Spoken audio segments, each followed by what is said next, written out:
साथ में यूक्रेन का प्रेसिडेंट जेलेंस्की भी आरोप लगा रहा है भारत पर। यूरोप कहता है कि हम रशिया से ऑयल नहीं लेंगे। एक शैडो फ्लीट बन चुकी है, जैसे मनमोहन सिंह प्राइम मिनिस्टर थे लेकिन शैडो कैबिनेट चल रहा था, उसी तरह से 500 से ज्यादा टैंकर्स जो इनडायरेक्टली रशियन ऑयल के यूरोप तक ले जाए जा रहे हैं। बस नाम बदल दिया गया है, इनवॉइस चेंज हो गई है और रशियन ऑयल फिर भी यूरोप के इंडस्ट्रीज और गाड़ियों को चला रहा है। ये तो यूरोप का सच है। जो जेलेंस्की भारत को दोष दे रहा है वो खुद रशिया से तेल खरीद रहा है। आप हैरान हो जाएंगे जानकर। बताइए इससे बड़ा दोगलापन हो सकता है कहीं दुनिया में? और वो डीजल इंडिया से जाता है जो इंडियन रिफाइनरीज ने रशियन क्रूड ऑयल से ही बनाया है। ये डीजल तुर्की और रोमानिया के रूट से यूक्रेन पहुंच रहा है। यूक्रेन की डिफेंस मिनिस्ट्री इसको रिसीव करती है और ये बात अमेरिका तक को पता है। और अब अमेरिका की हिपोक्रेसी देखिए। इस पीटर नवारो से कोई ये पूछे कि ठीक है भाई, अमेरिका रशिया से तेल नहीं खरीद रहा, बड़ी अच्छी बात है, लेकिन रशियन फर्टिलाइजर्स, यूरेनियम और पैलेडियम कौन इंपोर्ट कर रहा है? सिर्फ 2024 में अमेरिका ने रशिया से 1.27 बिलियन डॉलर्स के फर्टिलाइजर्स इंपोर्ट किए। दोस्तों, एक बड़ा स्टेटमेंट सामने आया है पीटर नवारो का, जो कि डोनाल्ड ट्रंप के बेहद करीबी और सीनियर ट्रेड एडवाइजर हैं। पीटर नवारो को डोनाल्ड ट्रंप का दिमाग माना जाता है और आजकल ये दिमाग कितना खराब है इसका अंदाजा आप इनके स्टेटमेंट से लगा सकते हैं। And now he called BRICS nations vampires and said that they suck blood of the US with their unfair trade practices. He went on, he said that BRICS nations cannot survive if they don't sell to the US. मेरी नजरों में ये Peter Navarro ही वो बंदा है जो हर रोज किसी न किसी तरह से अमेरिका का स्तर गिराते जा रहा है। नवारो ने ब्रिक्स देशों को एक अजीब नाम दे दिया है जिसमें भारत को स्पेशली क्रिटिसाइज किया गया है। इसने कुछ दिन पहले एक स्टेटमेंट और दिया था जिसमें इसने जातिवाद फैलाने की कोशिश भी की थी भारत के अंदर कि ब्राह्मण्स प्रॉफिट कमा रहे हैं। और अब इसका कहना है कि BRICS are like blood sucking vampires जो इस दुनिया का खून चूस रहे हैं और अनफेयर ट्रेड प्रैक्टिसेस के जरिए। देखिए, मैंने सुना था कि बुढ़ापे में कुछ लोगों का दिमाग वापस बच्चों जैसा हो जाता है और आज देख भी लिया। अब ये खून चूसने वाली जोंक भी बोल देता तो मैं समझता कि शायद एक रियल एंटिटी से ये कंपेयर कर रहा है। इसने कंपेयर भी किया तो वैम्पायर से, जो कि एग्जिस्ट भी नहीं करते और छोटे बच्चों की वीडियोस का एक कंसेप्ट है मात्र। तो पहले तो आप इसके दिमाग का स्तर यहीं से समझ सकते हैं कि इसका दिमाग किस स्तर पर काम कर रहा है। और सिर्फ इतना ही नहीं, नवारो ने यह भी बोला कि ब्रिक्स कंट्रीज एक दूसरे को पसंद तक नहीं करती हैं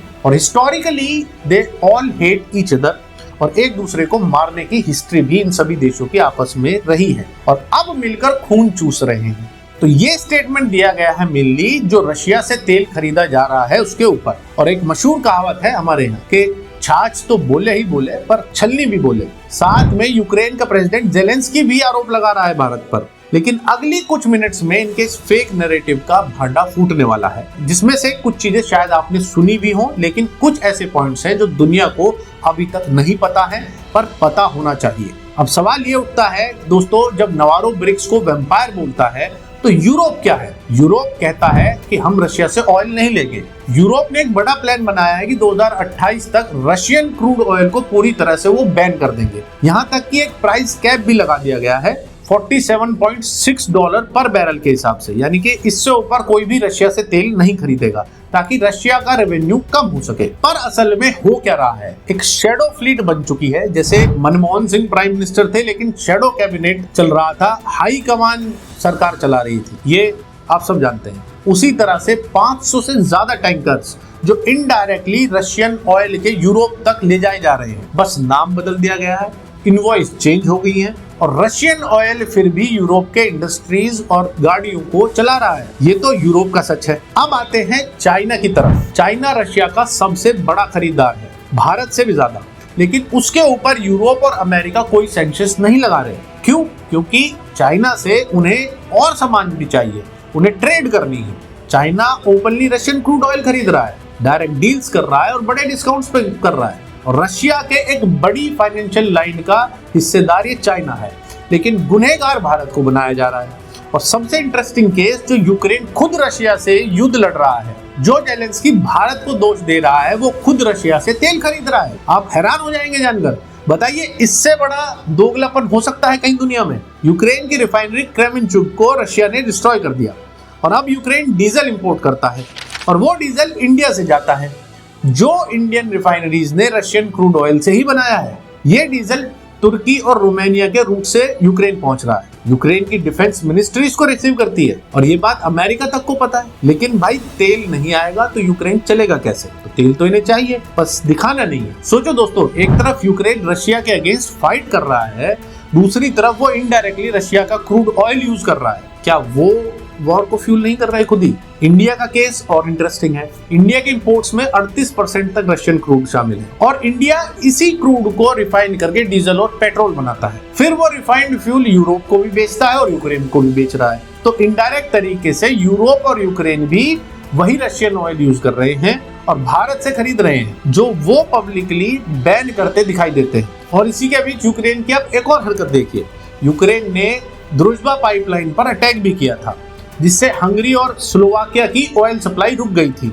ये सप्लाई रशिया से डायरेक्टली इन यूरोपियन कंट्रीज में जा रही थी, यानी कि यूरोप की कंट्रीज डायरेक्ट पाइपलाइन से भी रशिया से तेल खरीद रही हैं। यानी अपनी जरूरत के लिए यूक्रेन इनडायरेक्ट रशियन फ्यूल्स को यूज कर रहा है और दूसरे यूरोपियन कंट्रीज को उस सप्लाई से वंचित कर रहा है, उस पर बॉम्ब गिराकर। और अब अमेरिका की हिपोक्रेसी देखिए। इस पीटर नवारो से कोई ये पूछे कि ठीक है भाई, अमेरिका रशिया से तेल नहीं खरीद रहा, बड़े अच्छी बात है, लेकिन रशियन फर्टिलाइजर्स, यूरेनियम और पैलेडियम कौन इंपोर्ट कर रहा है? सिर्फ 2024 में अमेरिका ने रशिया से $1.27 बिलियन के फर्टिलाइजर्स इंपोर्ट किए हैं। $624 मिलियन का एनरिच यूरेनियम इंपोर्ट किया है रशिया से और $878 मिलियन यानी $878 मिलियन का पैलेडियम इंपोर्ट किया है उसी रशिया से। सिर्फ एक साल के अंदर किया है ये ट्रेड। 2025 के फर्स्ट हाफ की बात करें तो अब तक इस आधे गुजरे हुए साल में ऑलरेडी यूएस रशिया से $2.5 बिलियन का कारोबार कर चुका है।